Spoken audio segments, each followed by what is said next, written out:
L'emploi. Dans quelques heures, le gouvernement va dévoiler le chiffre du chômage pour le mois de septembre. Pour l'instant, une seule information. Les CDI ont progressé de 0,4% en France. Il faut savoir que 300 000 postes restent non pourvus. Certaines filières embauchent. Et vous allez nous dire lesquelles dans un instant, Margot Manière. Mais d'abord, notre reportage dans des entreprises bio, un de ces secteurs justement qui cherchent de la main-d'œuvre. Laurence Decherf avec Vincent Bouffartig et Chloé Cormery.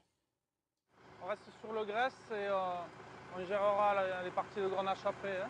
Sur ses vignes, au sud de Nîmes, François Boyer a besoin d'aide. Impossible pour lui de gérer la vigne seul. Car depuis 6 ans, plus de pesticides ni d'engrais chimiques. Il cultive la totalité des vignes en bio. Il doit trouver des solutions plus naturelles. C'est plus de travail. Les besoins en bio, en fait, c'est qu'on intervient beaucoup à la main, contrairement au conventionnel où on pourrait quasiment tout faire sur un tracteur, quoi. Donc l'avantage, c'est qu'on est plus près du végétal, on voit arriver les maladies, donc on peut voir vraiment venir les choses. Résultat, plus de temps passé dans les parcelles. Il a donc embauché Cyril Jaillet il y a 4 ans. Rassuré d'avoir un CDI, ce salarié agricole est aussi satisfait de ne plus utiliser de produits chimiques. C'est plus sain. Il y a beaucoup moins de risques d'empoisonnement, tout simplement.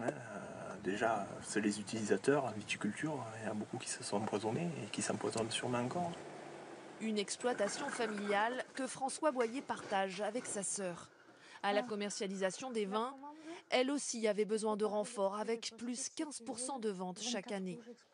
Elle a décidé d'embaucher il y a quelques mois un autre salarié. C'est des nouvelles personnes qui arrivent, qui nous amènent leur dynamisme et c'est que du positif pour une entreprise.